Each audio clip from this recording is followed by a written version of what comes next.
បាទអូខេបងប្អូននេះសម្ដេចលោកមានប្រសាសន៍ទាំងអស់ហ្នឹងបាននិយាយវាថាវាចង់បានកិច្ចសន្ទនាគ្នាប៉ុន្តែអាពួកអស់នេះវាមានកិច្ចសន្ទនាណាសម្ដេចវាមានតែជេរថែមវាមានតែជេរថែមវាខុសខ្ញុំតែងតែនិយាយថារឿងនយោបាយរបស់គណៈបកសង្គ្រោះជាតិរវាង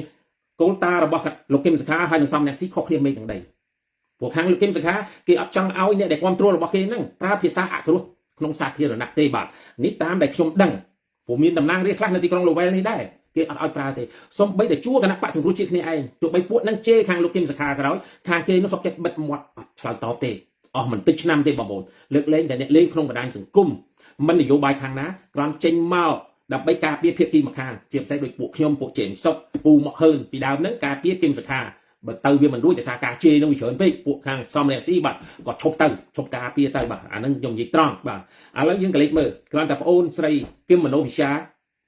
ចូលទៅក្នុងប្រទេសបានជួបសម្ដេចតេជោបានជួបសម្ដេចធិបតីហ៊ុនម៉ាណែតបានជួបអិសរាជជនគណៈបកប្រជាជនកម្ពុជាជាតួអង្គសំខាន់តើយើងក៏លេចមើលតើពួកអានៅក្រៅប្រទេសនេះពួកអារដ្ឋាភិបាល$23នេះវាវាយប្រហារទៅលោកគឹមសុខាទៅកូនស្រីរបស់គាត់យ៉ាងម៉េចសឹងតែផ្ទុះក្នុងបណ្ដាញសង្គមបងប្អូននេះហើយដែលខ្ញុំថាពួកអាធ្វើនយោបាយនៅក្រៅប្រទេសនេះគឺវាធ្វើនយោបាយអត្តឃាតគោលការណ៍នយោបាយរបស់វាខ្លួនឯងទេគ្មានអ្នកណាគេសម្លាប់វាទេឃើញទេវាធ្វើនយោបាយអត្តឃាតរបស់ពួកវានៅក្រៅប្រទេសអញ្ចឹងណាឃើញកុំថាឡើយប្រជាប្រដ្ឋសាមញ្ញវាអត់អនុគ្រោះទេពួកអស់នេះអញ្ចឹងបានទីរដ្ឋាភិបាលអាណត្តិទី7គេមិនអាចធ្វើការជាមួយពួកវាបានបើមិនជាពួកវាគេអនុញ្ញាតឲ្យពួកវាចូលនឹងវាត្រឡប់ប្រទេសជាងអីទៅទៀតបាទវាត្រឡប់ប្រទេសជាងអីទៅទៀតបាទតែប៉ុន្តែទីរដ្ឋាភិបាលពង្រួមជាតិលើកលែងតែអ្នកនឹងចង់ពង្រួមជាតិជាមួយនឹងរដ្ឋាភិបាលដែរបើមិនជាអ្នកនឹងមិនចង់ពង្រួមទេអ្នកឯងនៅក្រៅប្រទេសទៅឥឡូវយើងក្លែងមកស្ដាប់អាវិធមាត់បន្តិចទៅក្នុងប្រវត្តិសាស្ត្រថាជាជនក្បត់ជាតិទៅទៀតលោកកម្មសខាជាប់ឈ្មោះជនក្បត់ជាតិណាបងប្អូនដោយសាររដ្ឋាភិបាលក្រោមការដឹកនាំរបស់ឪពុកលោកហ៊ុនម៉ាណែតហ្នឹងគឺដាក់ទោសគាត់តឡាក់វាត្រឹមត្រូវពេលដែលគេកាត់ទោសហ្នឹងវាមានតំណែងតំណងថាគេដាក់ថាជនក្បត់ជាតិហ្នឹងវាត្រឹមត្រូវពួកគេកាត់ទោសគេត្រូវពួកគេរួមមើលអ្វីខ្លះដែលក្បត់ជាតិទៅគេកាត់ទោសកើតតែបើសិនជាគេដោះលែងវិញបើសិនជារដ្ឋាភិបាលដោះលែងវិញនេះគេហៅថានយោបាយគេដើរតន់តាមកលៈទេសៈឃើញទេនេះគេនយោបាយវាអញ្ចឹងកំពុងលក្ខនយោបាយវាត្រូវតែមានអញ្ចឹងឃើញទេបើមិនធ្វើអញ្ចឹងមិនធ្វើអញ្ចឹងបើខុសហ៊ានទទួលខុសហ៊ានជាប់គុកហើយព្រះមហាក្សត្រលើកលែងទោសឲ្យបើរដ្ឋាភិបាលត្រូវការអិសរាជជននយោបាយណាមួយដែលអាចបន្តធ្វើនយោបាយទៀតអានឹងស៊ីសងលើបុគ្គលតើសម័យខ្លួននឹងចង់បន្តនយោបាយអត់បាទអានឹងវាប៉ុណ្ណឹងបងប្អូនដែលបោកប្រាស់គេនៅស្រុកអាមេរិកនេះប្រហែល30ប្រហែលតាំងពី95មកដល់ឥឡូវនេះ36ឆ្នាំនយោបាយពួកនេះឯងផ្លាស់ប្ដូររបៀបមិនខ្លះមើលសួរអាសំរងស៊ីមើលបោកប្រាស់គេរបៀបមិនខ្លះតើបានផលប្រយោជន៍អីខ្លះបានត្រឹមតែប្រជាប្រដ្ឋជាប់គុកហើយនឹងនិរទេសហើយនឹងស្លាប់តើនយោបាយវាធ្វើដើម្បីអីដើម្បីបំផ្លាញខ្មែរគ្នាឯងចាអញ្ចឹងអ្វីក៏ដោយតែបងអូនស្រីមនោគមវិជ្ជាបានរដ្ឋាភិបាលជ្រើសរើសប្រេសិទ្ធពិសេសហ្នឹងវាជាមិនលក្ខណៈបុគ្គលមនុស្សល្អបំផុតអាចទំនាក់ទំនងជាមួយនឹងសហរដ្ឋអាមេរិកបានទឹកមាត់របស់បងស្រីហ្នឹងវាអាចមានទំនាក់ទំនងទម្ងន់ហ្នឹងវាខ្លាំងជាងពួកអាសំរងស៊ីទៅក្រៅទេបានអីបានធ្វើមកធ្វើបាតកម្មគៀងគួងសម្បត្តិរស់សម្បត្តិហ្នឹងហើយធ្វើខ្លួនឯងជាអ្នកនយោបាយឈ្នះដូរមិនដូរឈ្នះពេលណាដូរពេលណាឃើញតែដូរគ្នាឯងសោះដូរយូរអស់មនុស្សអាលីងដូរយូរអស់មនុស្សអាលីងឃើញទេហើយយើងចាប់ដើមមកវាយគេទៅពី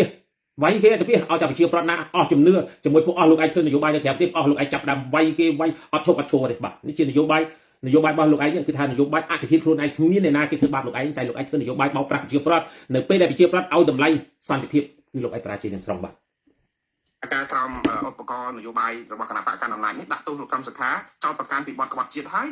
លោកកម្មសខាអត់ប្តឹងសាលដីកាចោទប្រកាន់គាត់ពីបទក្បត់ជាតិបានទេវាចប់ហើយរឿងរ៉ាវទាំងប្រមាណហ្នឹងវាចប់ហើយមួងណារ៉េតវាចប់ហើយគេអាចធ្វើការជាមួយគ្នាបានវាចប់ហើយនេះអ្នកដែលមិនទាន់ចប់នេះវាមិនទាន់បានជាប់គុកតែអាសំរងស៊ីហ៊ានចូលស្រុកខ្មែរជាប់គុកដូចគឹមសុខាទេនេះអាសំរងស៊ីអន់ជាងអ្នកស្រីសាំងអង្គសាំងស៊ីជីជានៅប្រទេសភូមាអ្នកស្រីអង្គសាំងស៊ីជីគាត់ស្រីផងគាត់ហ៊ានជាប់គុកតែសួរអាសំរងស៊ីដែរហ៊ានជាប់គុកអីពេលណាក៏វារត់ខ្លួនដែរឃើញទេពេលណាក៏វារត់ខ្លួនអ្នកដែលជាប់គុកគឺវិជាប្រដ្ឋដែលដើរតាមនយោបាយរបស់វាកន្លងមកនេះតើគេតែមែនតែសួរស្រីពូមកហើលោកកម្មសខាព្រមទទួលថាអង្គើក្បត់ជាតិហ្នឹងគឺត្រឹមត្រូវឥឡូវនេះវាចៃដន្យមែនតើគឺរដ្ឋាភិបាលហ្នឹងយល់ព្រោះតែគេកាត់ទោសរួចហើយវាត្រឹមត្រូវអ្វីទាំងអស់ហ្នឹងយើងឃើញមើលត្រូវឲ្យគុណសម្បត្តិរដ្ឋាភិបាលនេះសម្រាប់ធិបតីហ៊ុនម៉ាណែតតែយើងត្រូវគួរតែអស់គុណអ្នកតំណែងទំនងជាមួយនឹងសហរដ្ឋអាមេរិកមកដល់សប្តាហ៍ថ្ងៃនេះហើយបណ្ដាប្រទេសលោកសេរីមកដទៃទៀតនោះឃើញគេតំណែងទំនងល្អវាមិនខ្លះមិនក៏យើងមិនឲ្យតម្លៃមើលរដ្ឋាភិបាលថ្មីនេះឬមួយក៏ចង់ឲ្យរដ្ឋាភិបាលហ្នឹងយកបរទេសធ្វើជាគំនុំដែលពួកនេះអាចចង់បានហ្នឹងហើយដើម្បីកេងចំណេញនយោបាយពួកនេះកំពុងតែធ្វើនេះខុសហើយបាទសូមជម្រាបប្រជាពលរដ្ឋខ្មែរក្នុងនិងក្រៅប្រទេសកំពុងតែឲ្យតម្លៃសន្តិភាពស្ថិរភាពប្រទេសកំពុងតែអភិវឌ្ឍនេះ អ្វីដែលគេមើលឃើញទោះបីពីមុនមតិភិកច្រើនមតិភិកតិចក៏ដោយនៅក្នុងសភា55ក៏អីក៏ដោយប៉ុន្តែពេលហ្នឹងគេជឿងប់ងល់នៅពេលដែលគេអស់ជំនឿឃើញគណៈបព្វជិជនទទួលបានជ័យជំនះវាមិនទេឃើញទេសប្តាហ៍ថ្ងៃនេះដូចខ្ញុំបាននិយាយអញ្ចឹងក្រោយពីឆ្នាំ2023ក្រោយពី SEA Games ចប់ប្រជាពលរដ្ឋមានជំនឿទៅលើរាជរដ្ឋាភិបាលដោយសារអីសមិទ្ធផលដែលបានកើតឡើងជាក់ស្ដែងធ្វើឲ្យគេបដូរអីគេបដូរការពិតយកមកការពារវិញឃើញទេទាំងខ្ញុំទាំងគេតែពួកអ្នកឯងធ្វើនយោបាយបានស្អីបានត្រឹមតែមកបោកប្រាស់ប្រជាពលរដ្ឋខ្មែរ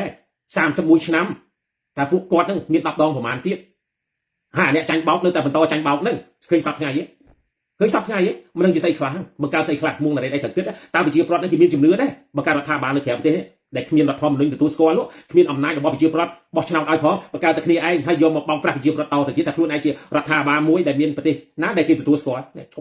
់ឈប់ទៅខ្ញុំនិយាយច្រើនដងហើយអារឿងការបោកប្រាស់វាអស់ហើយអស់សុពលភាពហើយពួកអ្នកឯងធ្វើមិនក៏ប្រជាពលរដ្ឋអត់ជឿដែរព្រោះម្នាក់គេឲ្យតម្លៃប្រទេសជាតិកំពុងតែអភិវឌ្ឍប៉ុណ្្នឹងទេអ្នកឯងគិតតែប៉ុណ្្នឹងគេគណៈបព្វជិជននយោបាយគេស៊ីជម្រៅណាស់ពួកអ្នកឯងដើមមិនតាន់គេទេគ្រាន់តែគេបង្ហាញតែប៉ុណ្្នឹងសោះពួកអ្នកឯងនាំគ្នានៅក្រៅប្រទេសនេះឈួតសឹងគ្រប់គ្នាប៉ុន្តែពួកអ្នកឯងឈួតគឺវាមិនច្រើនដែរពួកបសល់តិចពេកឈួតតិចតែបាត់សំណាងហ្នឹងណាស្រុកខ្មែរអត់មានមន្ទីរពេទ្យពេទ្យខ្នោតបើមានដូចមុនណារកកន្លែងដាក់អត់មានទេពួកអ្នកឯងកូនស្រីច្បងរបស់ទាន់ដិតដែលគាត់ចោទប្រកាន់ពីបទក្បត់ជាតិហ្នឹងយកទៅធ្វើការដើម្បីជួយលើកមុខមាត់រដ្ឋាភិបាលដែលចោទលោកកម្មសុខានិងគ្រួសារតកូលកម្មនេះវាគ្មានទេមុងណារ៉េតឯងវាគ្មានដឹងក្បាលកតុយអីទេនយោបាយនោះនេះហើយដែលពួកអ្នកឯងដើរមិនទាន់នយោបាយវាត្រូវការផ្លាស់ប្ដូរអញ្ចឹងគេមិនងាប់កាឡាដោយពួកអ្នកឯងទេពួកអ្នកឯងដែលងាប់កាឡាសប្តាហ៍ថ្ងៃដើរជាមួយអាសាមអ្នកស៊ីបានធ្វើម៉េចម្នាក់អស់លុយតិចណាស់ចំនួនទី1ចំនួនទី2មកបោកចំនួនទី3ទៅទៀតឃើញទេមុងណារ៉េតឯងគួរតែដឹងខ្លួនទៅបាទអ្វីដែលមុងណារ៉េតឯងកំពុងនិយាយសប្តាហ៍ថ្ងៃនេះយកនយោបាយបរទេសយកមកបង្អាប់ប្រទេសជាតិរបស់ខ្លួនឯងជាពិសេសយកតែព័ត៌មានសៀមយកមកនិយាយឃើញទេយកព័ត៌មានសៀមមកយកមកនិយាយហើយនឹងយកព័ត៌មានបរទេសយកមកនិយាយមកដាក់បន្ទុកសួរថារាជរដ្ឋាភិបាលណាគេទៅជឿក្បាលពួកអ្នកឯងគ្រាន់មកក្តាប់តូចនៅក្រៅប្រទេសហ្នឹងគេដឹកនាំប្រទេសជាតិតាំងពីបាត់ដៃទៅទេរហូតមកដល់កំពុងតែអភិវឌ្ឍហើយកំពុងតែបន្តអភិវឌ្ឍថែអាណាគេទៅគ្រាន់ពួកអ្នកឯងមកក្តាប់តូចហ្នឹងប៉ុន្តែអានៅក្នុងបណ្ដាញសង្គមពួកអ្នកឯងមើលទៅដូចជាអស្ចារ្យណាស់អញ្ចឹងវាអត់មានអីអស្ចារ្យទេខ្ញុំបាននិយាយច្រើនដងហើយបងប្អូនខ្ញុំនិយាយច្រើនដងថាមកដល់ម៉ោងនេះប្រជាពលរដ្ឋស្វែងយល់នៃតម្លៃសន្តិភាពពួកអ្នកឯងចប់បាទចប់ត្រឹមហ្នឹងបានត្រឹមតែមកព្រុសបានទៅមកព្រុសនៅក្នុងបណ្ដាញសង្គមអូបើនិយាយពីរឿង FBI នាំគ្នាទៅតាម FBI ទៅបើនិយាយសារព័ត៌មានណាគេនិយាយអំពីអាក្រក់ប្រទេសកម្ពុជានាំគ្នាតាមគេតែគំនិតអ្នកដឹកនាំនោះគំនិតអាសំរ៉ាស៊ីដឹកនាំនោះវាមានគំនិតស្អីខ្លះដើម្បីឲ្យជាតិរីកចម្រើនវាអត់មានកន្លងមក3ដល់10ឆ្នាំហ្នឹងធ្វើនយោបាយ31ឆ្នាំហើយសួរថាមានគំនិតអីខ្លះដែលអាចធ្វើការជាមួយគណៈបព្វជិជនបានវាអត់មានតែគំនិតជំទាស់ហ្នឹងហើយដែលយើងធ្វើនយោបាយបរាជ័យយើងធ្វើនយោបាយបរាជ័យទេស្អីវាមានតែអញអាណាគេផ្ដល់យោបល់ឲ្យអត់ទទួលយកទេមានតែក្រុមអញហ្នឹងហើយគឺបរាជ័យគណៈបព្វជិជនគេទទួលការបញ្ចេញមតិរបស់ប្រជាពលរដ្ឋណានៅក្នុងអន្តរបណ្ដាញសង្គមគេមានធីមរបស់គេមើលចំណុចណាមួយដែលការបញ្ចេញមតិនឹងវាល្អយកមករួមគ្នាដើម្បីកសាងប្រទេសនេះចំណុចនេះហើយដែលប្រជាពលរដ្ឋគ្រប់គ្រងគណៈបព្វជិជនហើយគេនៅតែគ្រប់គ្រងបន្តទៅមុខទៀតដើម្បីសន្តិភាពបានយូរអង្វែងឃើញទេតែពួកអ្នកឯងទៅគេរបូតលោកកម្មសខាមិនប្តឹងជំទាស់នឹងសាលដីការបស់សាលាឧទ្ធរនៅថ្ងៃទី30ខែមេសាឆ្នាំ2026ហ្នឹងហើយអញ្ចឹងនឹងហើយពួកអ្នកឯងល្ងងនយោបាយពួកអ្នកឯងអត់ស៊ីជម្រៅឃើញទេពួកអ្នកឯងល្ងងពួកអ្នកឯងអត់ស៊ីជម្រៅនយោបាយដើមមិនទាន់ឃើញទេសុំកុំភ្លេចកូនស្រីគឹមសខាជឿចុកចាប់ដោយសារពួកអ្នកឯងតិចណាស់ហ៎ពេលដែលអាពុកគ្នាជាប់គប់កូនទាំងពីរហ្នឹងដើរពីភូមិពីរដ្ឋមួយទៅរដ្ឋមួយដើម្បីនិយាយបញ្យល់ប៉ុន្តែពួកអ្នកឯងនេះមិនដែលចូលដៃចូលជើងជាមួយបងអូនស្រីទាំងពីរនាក់ហ្នឹងទេមានតែដាក់បន្ទុកថែមទៅទៀតបាទមានតែដាក់បន្ទុកថែមទៅទៀតបាទជំរាបសួរបាទអ្នកពួកអ្នកឯងកន្លងមកនេះដល់ពេលឃើញលោកគឹមសខាគាត់ថាលោកគឹមសខាមានសេរីភាពភ្លាមណាពួកអ្នកឯងចង់ស្អីគឹមសខាសំរងស៊ីតែមួយអត់មានទេបងប្អូនបោកប្រាស់ចំបាទបោកប្រាស់ចំទាំងអស់គ្រាន់តែបោកប្រាស់ប្រជាប្រដ្ឋខ្មែរដែលគាត់អត់ស៊ីជម្រៅនយោបាយតែពួកគាត់យករឿងបុគ្គលស្អប់តែពួកគាត់មិនដែលបានទៅឃើញប្រទេសជាតិខ្លួនឯងចេះតែទៅសេក្នុង comment ឲ្យតែពួកវាទៅសេអូស្ថិរភាពនឹងចេះចុះដោយសារពួកអ្នកទាំងអស់គ្នាអត់បានឃើញប្រទេសជាតិខ្លួនឯងផ្ទាល់ដល់ពេលដែលយើងទៅឃើញផ្ទាល់ទើបយើងឲ្យតម្លៃថាសន្តិភាពនោះវាមានអត្ថន័យយ៉ាងម៉េចខ្លះសម្រាប់ប្រជាពលរដ្ឋខ្មែរចំនួនក្រោយនេះពួកចំនួនមុនវាទុកវេទនារួចទៅហើយប៉ុន្តែគេខិតខំកសាងនេះដើម្បីឲ្យអភិវឌ្ឍស្ថិរភាពក្នុងសង្គមយ៉ាងម៉េចពួកអស់លោកឯងមិនដែរឲ្យតម្លៃទេឲ្យតម្លៃអីបើពួកអស់លោកឯងកំពុងតែផ្កាប់មុខជាមួយអត់ប្រយោជន៍នៅស្រុកបារាំងហ្នឹងវាធ្វើនយោបាយនោះកុំភ្លេចឲ្យសោះណាអ្នកណាជួយយើងពី79បើគ្មានគណៈបព្វជិជនរត់ទៅប្រទេសវៀតណាមទេត្រឡប់មកវិញដែលស្នើឲ្យប្លុកសង្គមនិយមជួយរំដោះយើងឲ្យរួចផុតពីថ្ងៃទី7ខែ1ថ្ងៃ7មករា79នេះសួរតែយើងមានវាសនាធ្វើនយោបាយមកម៉ោងនេះដែរយើងត្រូវឲ្យតម្លៃគេខ្លះមើលស្អីក៏ពួកនេះឯងស្អីនៅអ្នកបរទេសនឹងចេះដឹងងាប់ហើយឥឡូវនេះកុំនិយាយចឹងឲ្យសោះ30ឆ្នាំមុននេះឯងនិយាយបានតែនេះក្រោយពី2000 đọc bay này ai mà ai vậy chẳng bàn này thôn thiên côn khai để nó không thể cái áp bị vọt thôn kia sầm bát naពួកនេះឯងធ្វើនយោបាយនៅក្រៅប្រទេសនេះអត់មានអភិវឌ្ឍនយោបាយខ្លួននេះឯងអត់ទៅមុខទេចឹងហើយបានធ្វើនយោបាយចាញ់គណៈបកប្រជាជនកម្ពុជា គណៈបកសង្គ្រោះជាតិក៏ជាប់នៅក្នុងការរំលាយនឹងដែរព្រោះប្រធានបកនេះព្រមទទួលយកទោសក្បត់ជាតិថាបង្កើតគណៈបកនយោបាយដើម្បីរំលាយរដ្ឋាភិបាលដូច្នេះទៅទាំងមកកញ្ចប់ហ្នឹង វាតាមទៅពួកគេកាត់ទោសនឹងអត់ខុសទេគេកាត់ទោសនឹងអត់ខុសទេខ្ញុំនិយាយច្រើនដងថាអាសំរងស៊ីធ្វើនយោបាយវាមិនមែនមានគំនិតរបស់វាទៅសេនយោបាយគោលនយោបាយរបៀបជាតិនិយមណាវាជួលបរទេសនៅយុរ៉ុបភាគនោះឲ្យទៅសេនយោបាយឲ្យវាដើម្បីគណៈបកសង្គ្រោះជាតិហើយយកចម្លងនយោបាយបរទេសហ្នឹងយកមក copy ជាភាសាខ្មែរដើម្បីចែកគណៈបកសង្គ្រោះជាតិកូនសភៅទាំងអស់ហ្នឹងវាមិនមែនធ្វើនយោបាយមានគំនិតខ្លួនឯងណាពឹងបរទេសសរសេរនយោបាយព្រោះអានេះមិនខ្ញុំអ្នកនិយាយព្រោះវាបាននិយាយនៅក្នុងអន្តរបណ្ដាញថាការធ្វើនយោបាយនេះយើងឲ្យពួកបរទេសសរសេរនយោបាយដើម្បីយើងយកបកប្រែមកដើម្បីគណៈបកសង្គ្រោះជាតិនេះបងប្អូនបានស្ដាប់ឮមិនមែនខ្ញុំចេះនិយាយទេណាសូម្បីតែវានិយាយថាអាអ្នកជាប់គុកនយោបាយនេះសិតជាមនុស្សអន់ណាមនុស្សភ្លើល្ងើឲ្យគេចាត់ដាក់គុកបានទេក្នុងនាមវាជាអ្នកដឹកនាំបាទឥឡូវយើងទៅលេខមើលសម្ដេចធិបតីហ៊ុនម៉ាណែតផ្សះផ្សាយ៉ាងម៉េចព្រោះសម្ដេចតេជោលោកធ្វើនយោបាយអត់មានយកខ្មែរណាធ្វើជាសត្រូវទេលោកតែងទាញខ្មែរទាំងអស់ទោះបីអតីតខ្មែរក្រហមទៅក៏លោកព្យាយាមដើម្បីបង្រួបបង្រួមខ្មែរបើយើងមិនបង្រួបបង្រួមខ្មែរមិនបានទេយើងអត់មានឱកាសកសាងឬអភិវឌ្ឍប្រទេសជាតិមកដល់សប្តាហ៍នេះដែរនៅឆ្នាំ1998និង99បាទនេះជាគោលនយោបាយដើម្បីឲ្យខ្មែរឈ្នះទាំងអស់គ្នាចឹងហើយគោលនយោបាយឈ្នះឈ្នះសុខសន្តិភាពនេះគឺដើម្បីខ្មែរតែប៉ុណ្្នឹងដើម្បីខ្មែរពួកអ្នកឯងមិនដើរជាមួយគេក៏ឲ្យទៅអ្នកដែលគេប្រឆាំងពីមុនគេចូលរួមជាមួយរដ្ឋាភិបាលនេះឲ្យគេហៅសិទ្ធិលទ្ធិប្រជាធិបតេយ្យសិទ្ធិសេរីភាពក្នុងការរើសរបស់គេបាទ ខ្ញុំបញ្ជូនសារទៅអស់លោកប្រហែលថ្ងៃនេះឃើញថាស្អីតកូលកឹមតកូលហ៊ុនតកូលអីអស់តម្លៃហើយចុះទស្សនៈដើម្បីប្រទេសជាតិធ្វើសកម្មភាពដើម្បីប្រទេសជាតិតាមវិធីសាស្ត្រការនិយាយគ្នាគេចង់បានសន្តិភាពគេចង់បាននៅការឯកភាពជាតិនៅក្នុងដំណាក់កាលដែលមានការជឿទៀតដល់ពេលយើងបើកច្រកទទួលទៅជារឿងឯងផ្សេងឥឡូវគេលិខិតណាបណ្ដឹងចេញស្អីអត់ចោតប្រកាន់ស្អី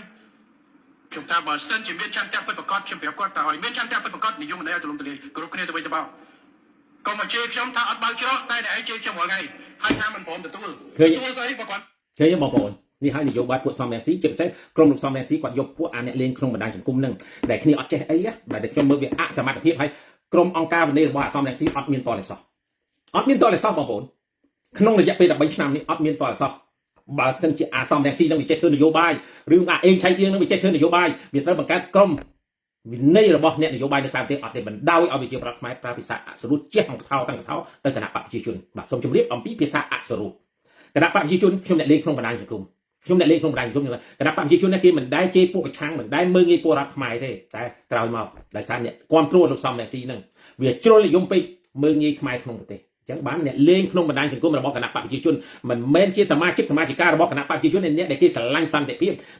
ដែលគេលេងក្នុងឯកជនរបស់គេចេញមកតបឆ្លើយតបទាំងភាសាអក្សរត្រឡប់ទៅវិញកន្លងមកបាទតែអ្នកដែលចាប់ផ្ដើមខ្ញុំក៏ទទួលស្គាល់ដែរគឺពួកអ្នកនៅខាងក្រៅប្រទេសនេះបាទពួកអ្នកនៅក្រៅប្រទេសនឹងប្រើភាសាអក្សរចេះតាំងកថោទៅគណៈបកប្រជាជនណាទោះបីខ្ញុំព្យាយាមធ្វើអន្តរាគមយ៉ាងណាក៏ដោយពួកគេអត់ស្ដាប់តែពួកខ្ញុំវាអត់មានប្រសិទ្ធភាពឬសុពលភាពអ្វីដែលនៅក្នុងជួរគណៈបកសង្គ្រោះជាតិគ្រាន់តែជាអ្នកគ្រប់គ្រងអញ្ចឹងឲ្យទៅតាមតាណាទៅឃើញទេដែលយើងមកដល់សប្តាហ៍ថ្ងៃនេះដែលភាសាអក្សរជេរគ្នាទៅវិញទៅមកព្រោះធម៌មានមិនបានហើយទាំងគេទាំងខ្ញុំវាត្រូវមានធ្វើឲ្យសិលធម៌ខ្មែរធ្លាក់ចុះក្តុកមិនធ្លាក់ក្នុងចំនួនអ្នកដែលប្រើភាសាអក្សរអ្នកគេល្អគេនៅតែល្អបាទចង់ជំរាបអញ្ចឹងអ្នកគេល្អគេនៅតែល្អប៉ុន្តែអ្នកដែលលេងបណ្ដាញសង្គមគ្រប់គ្រងនយោបាយរៀងខ្លួនហ្នឹងគឺដាក់មកចាស់ដៃក្នុងរយៈពេល5ឆ្នាំកន្លងមកនេះតាំងពីឆ្នាំបើនិយាយទៅថាចូលមកដល់10ឆ្នាំបាទចាប់ផ្ដើមគឺថាប្រយុទ្ធគ្នាខ្លាំងណាស់សូម្បីតែក្រុមសង្គ្រោះជាតិហ្នឹងក៏វាប្រហារគ្នាទៅវិញទៅមកដែរបងប្អូនប៉ុន្តែខ្ញុំសូមសរសើរខាងលោកគឹមសុខានិយមអត់មានឆ្លើយតបទេលើកលែងតែពួកខ្ញុំអ្នកលេងក្នុងបណ្ដាញសង្គមដែលជួយការពារខ្លះឲ្យមានយុទ្ធធម៌ខ្លះសម្រាប់ភាគីគឹមសុខាប៉ុន្តែពួកអភិឆាំងនេះវាច្រើនពួកអភិឆាំងនេះច្រើនអ្នកលេងក្នុងបណ្ដាញសង្គមទាំងស្រីទាំងប្រុសវាអត់មានខ្វល់ទេអាខ្លះមិនមែនជាសមាជិករបស់គណៈបកសង្គ្រោះជាតិផងប៉ុន្តែវាជេរយកតាខូចមុខមាត់អ្នកណាមិនខូចមុខមាត់ពួកសង្គ្រោះជាតិក្រៅប្រទេសហ្នឹងខ្ញុំបានធ្វើអន្តរាគមន៍ច្រើនណាបងប្អូនខ្ញុំធ្វើអន្តរាគមន៍តែពួកនឹងវាស្ដាប់ខ្ញុំព្រោះយើងមិនមែនជាសមាជិករបស់វាបាទឥឡូវសូមស្ដាប់ប្រសាសន៍របស់សម្ដេចបន្តិចបាទពួកខ្ញុំស្ដាប់យកមិញខ្លឹមសារល្អណាលោកដៃទៅតែរៀនអីរហូតអត់ស្ដាប់មួយថ្ងៃលុយថាមេតំណចៅមកទៀតលាលែងទៅអស់អញ្ចឹងខ្លួនឯងបិទច្រកមិនធ្វើការជាមួយគេខ្ញុំត្រឡប់ម្ដងទៅសម្ដេចខ្ញុំសូមស្រាវជ្រាវតែសម្ដេចបន្តិចបាទសម្ដេចធិបតីហ៊ុនម៉ាណែតបាទពួកនេះវាគ្មានធនធានអីដែលអាចធ្វើការជាមួយនឹងគណៈបកប្រជាជនបានផងវាអត់មានបទពិសោធន៍ទោះបីរើសយកទៅធ្វើមិនបើធ្វើនយោបាយជាមួយគណៈបកប្រជាជនអង្គុយដល់តំណាងនេះសភាព្រឹទ្ធសភាធ្វើការជាមួយគេមិនកើតផងហ្នឹងហើយពីក្នុងរំសាប់ថ្ងៃហ្នឹងអ្នកចាស់មួយចំនួនបានងាប់អស់ហើយតើនៅអាមេរិកនេះងាប់បន្តផ្ទុយគ្នាដល់អាយុងាប់បាត់ហើយគ្មានអ្នកណាគិតផុតទេរឿងធម្មជាតិហ្នឹង ចុះចំពោះអាក្មេងៗចំនួនក្រោយមានបទពិសោធន៍ស្អីមានបទពិសោធន៍អីអាខ្លះមិនមានបទពិសោធន៍អីមានបទពិសោធន៍ជេរដៃជោភៀសខ្លួនជាប់តែនយោបាយមកអាមេរិកបន្តជេរទៀតទៅវាមានបទពិសោធន៍អីការដឹកនាំអត់មានទេបាទចំណុចនេះចំពោះខ្ញុំចំពោះបេះដូងរបស់ខ្ញុំផ្ទាល់ពួកអានៅក្រៅប្រទេសខាងអាសំរងស៊ីនេះមិនយកវាទេបញ្ចប់ទៅបាទបញ្ចប់ទៅយកធនធានមនុស្សដែលនៅក្នុងប្រទេសឬក៏បុគ្គលណាដែលគេមិនមែនអ្នកនយោបាយតែគេរៀនសូត្រចេះដឹងអាចជួយប្រទេសជាតិបានអានឹងយកចូលក្នុងគ្រប់គ្រងអានឹងខ្ញុំចូលគ្រប់គ្រងប៉ុន្តែវាក្នុងរយៈពេល13ឆ្នាំនេះវាជ្រុលពេកក្នុងភាសាអសុរទាំងគេទាំងខ្ញុំបាទអត់មានបង្រឹងនយោបាយខ្លួនឯងនៅក្រៅប្រទេសនេះទេម្នាក់រិះគន់មានគឹមសខានិយមសំរងស៊ីនិយមរិះគន់គណៈបព្វជិជននេះឲ្យតែអ្នកដឹកនាំរបស់គណៈបព្វសង្គ្រោះជាតិនៅក្រៅប្រទេសអត់មានមូលដ្ឋានច្បាស់លាស់នេះឲ្យតែធ្វើនយោបាយចាញ់គណៈបព្វជិជនកម្ពុជាមិនឃើញទេនេះឲ្យតែធ្វើនយោបាយចាញ់គណៈបព្វជិជនកម្ពុជាគេគ្រាន់តែស្ដារជំនឿទុកចិត្តរបស់ប្រជាពលរដ្ឋខ្មែរនៅឯនេះសមុទ្រឆ្នាំ2015ឃើញទេបងប្អូនឆ្នាំ2015អង្គការយុវជនរបស់គណៈបព្វជិជនកម្ពុជាតែងតាំងឯកឧត្តមហ៊ុនម៉ាណែតឯកឧត្តមមឹងប្លូកឯកឧត្តមទាសខាឯកឧត្តមជាវិចិត្រអីអស់លោកនឹងមកធ្វើនយោបាយនៅក្រៅប្រទេសចំនួនមនុស្សមិនដល់10នាក់ផងហើយនេះក៏គេធ្វើបានជោគជ័យជំនះរហូតមកដល់សប្តាហ៍ថ្ងៃនេះដែលទាញទឹកចិត្តរបស់ប្រជាពលរដ្ឋឲ្យស្គាល់នេះតម្លៃសន្តិភាពឃើញទេគេទាញបានតែស្រុងព្រោះវិភាពជាក់ស្ដែងការអភិវឌ្ឍក្នុងប្រទេសនេះជាក់ស្ដែងវាអត់មានខ្លាំងខ្លាយទេយើងមើលឃើញហើយយើងនៅក្រៅប្រទេសនេះឈ្នះវិញឈ្នះដូរមិនដូរនយោបាយពឹងបរទេសយើងធ្វើនយោបាយយើងពឹងបរទេសឲ្យដាក់សម្ពាធរបស់ប្រទេសខ្លួនឯងទីបំផុតកលេចមើលជាពិសេសសហរដ្ឋអាមេរិកទីបំផុតកលេចមើលនេះសហរដ្ឋអាមេរិកបច្ចុប្បន្នភាពនេះប្រធានាធិបតីសហរដ្ឋអាមេរិកនេះតើគេគ្រប់គ្រងរដ្ឋាភិបាលយ៉ាងម៉េចខ្លះឃើញទេទោះបីអ្នកឯងចោទថាគេជាប្រទេសមួយអ ுக ្រិតកម្មអនឡាញក៏ដោយសួរថាគេស្ដាប់អ្នកឯងទេព្រោះគេកិច្ចសហប្រតិបត្តិការជាមួយនឹងរដ្ឋាភិបាលកម្ពុជាឃើញគេធ្វើអីខ្លះទំនាក់ទំនងយ៉ាងម៉េចអ្វីដែលគេទំនាក់ទំនងជាមួយរដ្ឋាភិបាលបានន័យថាគេមានជំនឿទុកចិត្តរដ្ឋមួយទល់នឹងរដ្ឋមួយអាចនិយាយគ្នាបានហើយកិច្ចសហប្រតិបត្តិការទាំងអស់គ្នាឃើញទេហើយពួកអ្នកឯងសង្ឃឹមស្អី FBI ម្នាក់នាំគ្នាយកនិយាយ FBI ប្រមូលអស់ហើយអានេះគ្រាន់តែការសង្ឃឹមរបស់អ្នកឯងព្រោះអ្នកឯងធ្វើនយោបាយសង្ឃឹមតែបរទេសដើម្បីជួយអ្នកឯងទីបំផុតអ្នកឯង3 10ឆ្នាំតើគេធ្វើអីបានខ្លះឲ្យអ្នកឯងអត់ទេឥឡូវគេស្វែងយល់អំពីប្រទេសកម្ពុជាតម្រាំស្ដារលទ្ធិប្រជាធិបតេយ្យបើកចំហលទ្ធិប្រជាធិបតេយ្យម្ដងមកនេះគេយល់ច្បាស់ព្រោះឱកាសនេះហើ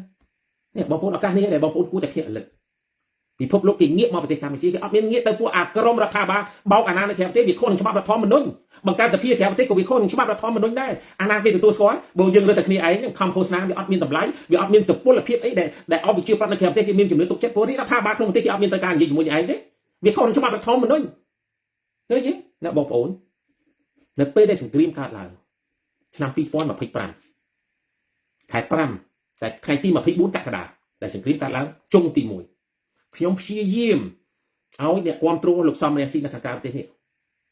កាត់បន្ថយអ្វីដែលមិនគួរនិយាយគួរតែកុំគួរនិយាយឲ្យងាកគ្រប់គ្រងរដ្ឋាភិបាលព្រោះយើងមានប្រជាមិត្តកំពុងតែប្រឈមមុខគ្នាដើម្បីឈ្លានពានប្រទេសរបស់យើងប៉ុន្តែក្រុមអាសំរងស៊ីធ្វើនយោបាយដើម្បីអីគ្រាន់តែសង្គ្រាមកើតភ្លាម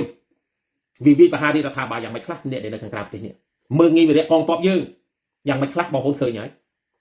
ជំរុញឲ្យកងទ័ពបែរក្នុងសួរថាវានៅជាមួយនឹងប្រទេសដែលកំពុងមានសង្គ្រាមដើម្បីការពារវាអត់នៅជាមួយទេបែរទៅចូលដៃចូលជើងជាមួយនឹងចៅសៀមឃើញទេដល់ពេលអ្នកលេងក្នុងបណ្ដាញសង្គមរិះគន់ពួកវាត្រូវតែមានដំណោះនៃភាសាអសុរខ្លះទៅវិញទៅមកគេជេរយើងជេរគេវិញគេសេរីភាពស្មើគ្នាទេបាទអានេះបើវាចេះធ្វើនយោបាយស្ងប់អារម្មណ៍សំរងស៊ីបើវាចេះធ្វើនយោបាយប្រាប់ប្រជាពលរដ្ឋនៅក្នុងប្រទេសក្រៅប្រទេសថាត្រូវតែចូលរួមជាមួយនឹងរដ្ឋាភិបាលប្រទេសយើងកំពុងតែមានសង្គ្រាមជាមួយប្រទេសគេកំពុងតែឈ្លានពានកុំលើកអ ுக ្រិតកម្មអនឡាញយកមកជន់រដ្ឋាភិបាលថែមនោះពួកគេកិច្ចសហប្រតិបត្តិការជាមួយសហរដ្ឋអាមេរិកជាមួយ UN រួចទៅហើយប៉ុន្តែគេមិននិយាយអ្វីដែលគេអាចចាប់បានគេចាប់ទៅអ្វីដែលចាប់មិនបានគេនៅតែបន្តតែពួកអស់ឯងនេះយកឱកាសពេលដែលថៃឈ្លានពាននេះចង់ឲ្យថៃនឹងយកអំណាចឲ្យពួកអស់លោកឯងសួរថាទៅរួចទេទៅអត់រួចទេបាទអញ្ចឹងបាទពួកនេះអត់ចេះធ្វើការនិយាយរួមអត់ចេះធ្វើការពួកអត់ចេះធ្វើការហ្នឹងហើយដែលមិនអាចរស់នៅជាមួយគេបានបងប្អូនគិតមើល55កៅអី55កៅអីមិនងាយកើតឡើងនៅក្នុងប្រទេសកម្ពុជាទេ55កៅអីបើអាសំរងស៊ីហើយអ្នកនយោបាយទាំងអស់ហ្នឹងចេះធ្វើការជាមួយនឹងគណៈបកប្រជាជនកម្ពុជាម្ដងមកនេះ3 10ឆ្នាំក្រោយមកនេះនេះគេហៅថានយោបាយល្អមើលហើយប្រជាពលរដ្ឋមានជំនឿទៅរឿងខ្លួនទៅទៀតតែវាអត់ចេះធ្វើការវាអត់ចេះសន្សំជំនឿទំនុកទុកចិត្តរបស់ប្រជាពលរដ្ឋឲ្យបានយូរបន្តិចអត់ទេពាក្យសម្ដីរបស់វានិយាយឲ្យគេចាប់បានទាំងអស់បាទរឿងអីដែលគេកាត់ទោសលោកគឹមសុខាវាអត់ខុសទេព្រោះអីធ្វើនយោបាយដើម្បីឲ្យបរទេសបង្រៀនដើម្បីផ្ដួលរំលំរដ្ឋាភិបាលពីអំណាចរបស់ប្រជាពលរដ្ឋក្រោយពីការបោះឆ្នោតនេះវាខុសនឹងច្បាប់រដ្ឋធម្មនុញ្ញវាខុសនឹងច្បាប់រដ្ឋធម្មនុញ្ញណាបងប្អូនបើប្រទេសមួយដែលគេមានរដ្ឋធម្មនុញ្ញហ្នឹងហើយយើងអនុវត្តទាំងអស់គ្នាតែអាសំរងស៊ីធ្វើនយោបាយក្នុងអារម្មណ៍ដែលខ្ញុំបានទៅសេបងប្អូនខ្ញុំបានទៅសេបងប្អូនទៅមើលខ្ញុំទៅសេមិនអាសំរងស៊ីធ្វើនយោបាយពេលទៅសេខ្ញុំប្រហែលលោកតែបើពាក្យនិយាយខ្ញុំអាចប្រើភាសាពេលតែធ្វើនយោបាយយើងខ្វះមែនទែនទីប្រឹក្សាផ្ដល់យោបល់ឲ្យលោកពួកលោកសំរងស៊ីនៅក្រៅប្រទេសគឺខ្វះមែនទែន មានតែកំណត់ស្របបើលោកប្រធាននិយាយអីល្អទាំងអស់ហើយឆៃអៀងនិយាយអីល្អទាំងអស់បងស្រីមួយសុខគួរនិយាយអីល្អទាំងអស់អាអ្នកដែលធ្វើនយោបាយអត់មានកំណត់ចំទាស់ប្រឆាំងដើម្បីបើសិនជាព្រឹត្តិការណ៍អីមួយដែលកើតឡើងអាកំណត់ប្រឆាំងយកមកអនុវត្តឆ្លើយយ៉ាងម៉េចអត់សិតតែកំណត់ស្របនេះហើយដែលធ្វើនយោបាយចាញ់គណៈបកប្រជាជនកម្ពុជានយោបាយគណៈបកប្រជាជនកម្ពុជាគេស៊ីជម្រៅហើយគេប្រើយុទ្ធសាស្ត្រចិត្តសាស្ត្រតិចបំផុតឃើញទេនេះជាកំហុសណាបាទឥឡូវស្ដាប់បាទ New York UN ការខ្ញុំឡើងដំបូងទៅអានទៅសិនមានគេដឹកនាំបាតកម្មពេលជាមួយគ្នាគេថាអត់ទទួលស្គាល់រដ្ឋាភិបាលកុសច្បាប់តែពេលជាមួយគ្នាគេថាហេតុអីក៏រដ្ឋាភិបាលមិនបងនិយាយក្នុងស្មារតីខ្មែរតែមួយគេអត់ទទួលស្គាល់ខ្ញុំឲ្យមកទូឲ្យមកពួកខ្ញុំទៅអង្គុយនិយាយហើយការទៅអូស្ត្រាលីចង់ជួបខ្ញុំតាឥឡូវនិយាយគ្នាបើជួបអត់ជេរបើជេរអត់ជួបបាទសម្រាប់ធម្មតាលោកមានភាសាត្រឹមត្រូវខ្ញុំថាឡើយសម្រាប់ធម្មតាសម្រាប់ចូលលោកមានភាសាពីមុនដែរភាសាអីចឹងបាទខ្ញុំចង់ជម្រាបបងប្អូនមហាជនដែលរស់នៅសហរដ្ឋអាមេរិកដែលធ្លាប់គាំទ្រគណៈបក្សសង្គ្រោះជាតិយើងត្រូវសួរខ្លួនឯងថាហេតុអ្វីបានប្រជាប្រដ្ឋខ្មែរនៅក្រៅប្រទេសនេះគេអស់ជំនឿទៅលើនយោបាយរបស់ក្រមប្រឆាំងហ្នឹងព្រោះវាអត់ច្បាស់លាស់ដល់អត់ច្បាស់លាស់គេអត់ត្រូវការចំណាយពេលទេបាទដូចខ្ញុំ3ដល់10ឆ្នាំចំណាយពេលវេលាមិនចំណាយពេលវេលាដើម្បីមុខមាត់ធ្វើអីគាត់ថាចង់ចូលរួមចំណាយប៉ុន្តែយើងមើលយុទ្ធសាស្ត្ររបស់គេវាអត់ច្បាស់លាស់ទីបំផុតបានត្រឹមបោកបញ្ឆោតគ្នាឯងឲ្យរត់ដំណោះស្រាយពីទីក្រុងមួយទៅទីក្រុងមួយនៅសហរដ្ឋអាមេរិកនេះដំណោះផ្ទៃក្នុងរត់ដំណោះស្រាយអត់ឃើញទេបងប្អូនអានេះលក្ខការផងលក្ខការផងកុំឲ្យគណៈបព្វជិជនដឹងពេលដែលមានដំណោះផ្ទៃក្នុងនៅសហរដ្ឋអាមេរិកនេះបានត្រឹមទៅជួបជុំគ្នាបង្ហាញស្លៀកពាក់ស្អាតទៅថតជាមួយសំរាំងស៊ីទៅរួមជាងចប់ហើយអត់មានឆន្ទៈអីទាំងអស់បងប្អូន3ដល់10ឆ្នាំបងប្អូន3ដល់10ឆ្នាំអត់ប្រយោជន៍ទាំងអស់បើសិនជា3ដល់10ឆ្នាំហ្នឹងគោលការណ៍នយោបាយរបស់គណៈបព្វឆាំងល្អវាអាចពង្រឹងស្មារតីជាតិនិយមនៅក្រៅប្រទេសអាចរួមគ្នាបានតាមមូលហេតុអីក៏គេបែកគ្នាឃើញទេដោយសារអាណាមានលុយទៅសួស្ដីសច្ចៈអាណាមានលុយទៅឲ្យលុយច្រើនបងប្រចាំខែទៅមុខមាត់ទោះបីមិនចេះធ្វើនយោបាយឲ្យទៅរកលុយបានល្អនេះហើយដែលធ្វើនយោបាយអត្តឃាតរបស់ខ្លួនឯងអ្នកដែលដើរជាមួយលោកសំរងស៊ីបាទនេះចង់ជំរាបប៉ុណ្ណឹងឥឡូវក៏លេចមើលអាមួងណារ៉េគឺទាំងលោកកម្មសខាក៏ជាប់ទោសក្បត់ជាតិទាំងសង្គ្រោះជាតិក៏គេរំលាយត្រឹមត្រូវទាំងសហរដ្ឋអាមេរិកក៏ជាប់ជាទោសក្បត់ជាតិដែរគឺខុបខិតគ្នាជាមួយលោកកម្មសខាដើម្បីដួលរំលងរដ្ឋាភិបាលប៉ុន្តែនៅក្នុងពេលហ្នឹងគាត់បែរទៅជាយកលោកកម្មសខាចង់មកឲ្យការសរសេរសារលិខិតថ្លែងអំណរគុណអាមួងណារ៉េអញសុំ5ទៅឯទៀតបើឯងធ្វើនយោបាយនៅតែកំណត់ចឹងដើរអត់ទាន់គេទេណាអាមួងណារ៉េអញសុំប្រាប់ហើយនយោបាយវាអញ្ចឹងណានយោបាយវាអញ្ចឹងយើងក៏លេចមើលក្រោយពីសង្គ្រាមលោកលើកទី2នៅប្រទេសជប៉ុននិងសហរដ្ឋអាមេរិកគេខំគ្នាតម្លាក់រហូតដល់អាវុធបល័យលោកផងទីបំផុតសហរដ្ឋអាមេរិកតើរើគ្នាមួយជប៉ុនជួយកសាងប្រទេសជប៉ុនឲ្យខ្លាយទៅជាសេដ្ឋកិច្ចទី2ពិភពលោកឃើញទេនយោបាយវាអញ្ចឹងគេឆ្លោះគ្នាតែគេអាចនិយាយគ្នាបានគេអាចសម្លាប់គ្នាហើយគេនិយាយគ្នាបានហើយជួយកសាងប្រទេសហ្នឹងឥឡូវយើងក៏លេចមើលក្រោយពីសង្គ្រាមនៅវៀតណាមតែសហរដ្ឋអាមេរិកដាក់ទរណកម្មប្រទេសវៀតណាមប្រទេសកម្ពុជាតិចណាស់ប៉ុន្តែទីបំផុតយើងក៏លេចមើលសហរដ្ឋអាមេរិកទំនាក់ទំនងជាមួយនឹងប្រទេសវៀតណាមយ៉ាងម៉េចខ្លះដើម្បីស្ដារសេដ្ឋកិច្ចប្រជាជនវៀតណាមនោះដែលមានក្រោម100លានអ្នកកំពុងរស់នៅអ្វីក៏ដោយធ្វើចេញពីប្រទេសវៀតណាមទាំងអស់នេះសូម iPhone ទូរស័ព្ទទំនើប Samsung iPhone ឲ្យធ្វើនៅប្រទេសវៀតណាមឃើញគេជួយញ៉ាំគេឆ្លោះគ្នាអស់ចិត្តគេជួយយើងរវាងគណៈបព្វជិជនកម្ពុជាជាមួយលោកគឹមសុខាអ្វីដែលលោកគឹមសុខាទទួលកំហុសខ្លួនឯងមែនក្រោយពីគេកាត់ទោសរួចឃើញទេរាជរដ្ឋាភិបាលថាទុកឲ្យក្រសួងយុទ្ធភ័ពកាត់ទោសឲ្យចាប់គ្រប់សិនដើម្បីរកដំណោះស្រាយក្រោយពីបានកាត់ចាប់គ្រប់ឃើញទេដំណោះស្រាយឃើញយ៉ាងម៉េចទេឃើញដំណោះស្រាយទេគេអាចធ្វើការជាមួយគ្នាបានបើសិនជាលោកគឹមសុខាចង់ធ្វើការឃើញនេះដំណោះស្រាយនេះឲ្យគេហៅថានយោបាយដែលគេដើរតនយោបាយគេទទួលកំហុសអ្វីដែលគេបានខុសមិនចាំលើកឧទាហរណ៍អ្នកណាទេដូចជារូបខ្ញុំតើអ្នកលេងក្នុងបណ្ដាញសង្គមប្រវត្តិដែលធ្លាប់ប្រើភាសាអសុរចេះទាំងកថោទៅលើរដ្ឋាភិបាលនៅពេលដែលឃើញភ្នាក់លើកខ្លួនឯងថាអ្វីដែលនិយាយវាអត់បានផលប្រយោជន៍សម្រាប់ប្រទេសជាតិសម្រាប់មនុស្សដែលគេនៅក្នុងប្រទេសនោះដូច្នេះគេទទួលកំហុសអ្វីដែលគេខុសគេសុំទោសគេហ៊ានចុះទៅស្រុកខ្មែរចង់ដឹងការពិតដើម្បីយកមកនិយាយបង្ហាញមហាជនតើវាការពិតមិនការពិតឃើញទេបងប្អូនដោយសារម្នាក់គេយល់អញ្ចឹងគេអត់ចេះផ្កាប់មុខទេគេអត់ចេះផ្កាប់មុខអាណាធ្វើនយោបាយ31ឆ្នាំផ្កាប់មុខអានេះងាប់ចេះងាប់ធ្វើនយោបាយគ្រាន់បានតែឈ្នះមិនឈ្នះដូរមិនដូរនិយាយពីដូរមិនដឹងគេដូរស្អីទេខាងក្រៅប្រទេសនេះសួរតែការរួបរวมគ្នាវាអត់មានបែកខ្ទេចខ្ទីអស់ហើយហ្នឹងគ្រាន់តែសម្ដែងនៅក្នុងបណ្ដាញសង្គមហ្នឹងហើយធ្វើនយោបាយពឹងបរទេសឲ្យគេជួយយើងណែធ្វើអញ្ចឹងខុសហើយទោះស្អីបងសូវជាធ្វើអញ្ចឹងខុសហើយណាមុំណានេះធ្វើអញ្ចឹងខុសហើយបាទដឹងថាតើគុណូបការៈឬក៏គុណស័យដែលគាត់អាចធ្វើបានសម្រាប់ជាតិណាមួយម៉ាត់ក៏អត់មានដែរហ្នឹងហើយយើងសាច់គ្នានឹងអត់មានទេចុះយើងឥឡូវបងប្អូនស្ដាប់ត្រង់នេះបន្តិចវាមានន័យគឺទៅពួកអស់នេះវានិយាយគិតពីរឿងមានន័យមែនតើមានន័យតែមិនខ្ញុំឆ្លើយតបទៅវិញយើងមើលលោកយ៉ងសាំងកុមារអីវិញមើលស្ដាប់ត្រង់ណាបិទដិតកសិកម្មចូលទៅក្នុងក្រសួងរដ្ឋហ្នឹងតើគាត់ទៅធ្វើអីទៅកាយស្អីគេបាននោះត្រូវនៅតាម1គីឡូ500 600ដែរបើកាឃើញទេបងប្អូនថាអានេះទៅគេនិយាយពីទៅគេចុយម្លាយទៅគេឲ្យអាណាធ្វើអីក្រោយវាទៅគេទាំងអស់សួរអញសួរក្បាលតែវិញអញចង់ថាសម្ដេចតេជោមិនឲ្យប្រើភាសារស់ហើយពេលនេះទៅវាអញសួរក្បាលហើយទៅវិញអ្វីដែលគេបានចូលរួមជាមួយនឹងរដ្ឋាភិបាលគេកែកុនតែមានមិនខ្លះខាងវិស័យកសិកម្មនោះមិនក៏ហើយមិនមើលគេធ្វើអីខ្លះធានាសាស្ត្រយ៉ាងម៉េចខ្លះពេញផ្ទៃប្រទេសហ្នឹង អ្វីដែលលោកយ៉ងសាំងកុមារបានចូលរួមនេះគេកែប្រព័ន្ធធារាសាស្ត្រយ៉ាងម៉េចខ្លះដើម្បីបម្រើប្រជាប្រដ្ឋតាមមូលដ្ឋាននីមួយៗមិនក៏ឯងមិនមើលសម្ដេចតេជោឬមនុស្សអត់ខុសទេណានៅពេលដែលសម្ដេចតេជោប្រកាសអ្នកណាម្នាក់សម្ដេចតេជោមើលមនុស្សអត់ខុសទេព្រោះគាត់អិសរាជជននយោបាយកម្ពុជាជារដ្ឋបរោះមួយដែលស៊ីជម្រៅណាស់ការដឹកនាំប្រទេសជាតិនេះពួកឯងមិនដែលឲ្យតម្លៃទេពួកឯងមានគំនិតជំទាស់ជាមួយដៃជួពួកឯងមិនដែលឲ្យតម្លៃប៉ុន្តែតែឃើញការកសាងប្រទេសពីបាត់ដៃទៅទេមកដល់សប្តាហ៍ថ្ងៃឃើញប្រទេសកម្ពុជាមានមុខមាត់វាមិនខ្លះក្រោមការដឹកនាំរបស់គណៈបកប្រជាជនទាំងអស់គ្នាមិននិយាយថាបុគ្គលលើកចោះប៉ុន្តែសម្ដេចតេជោជាតួអង្គសំខាន់តែពួកឯងមានឲ្យតម្លៃគេទេពួកឯងមានឲ្យតម្លៃគេមកដល់សប្តាហ៍ថ្ងៃនេះពួកឯងចង់ផ្លាស់ប្ដូរគេហ្នឹងតែពួកឯងបានធ្វើអីខ្លះសុំទោសឲ្យបងប្អូនពេលខ្លះខ្ញុំថាមិនចង់ប្រើភាសាអសរុបទេប៉ុន្តែវាត្រូវតែវិធានបទវាត្រូវតែនិយាយអញ្ចឹងពួកឯងដូរស្អីខ្លះឯងឃើញពួកឯងដូរប្រជាប្រដ្ឋនៅក្រៅប្រទេស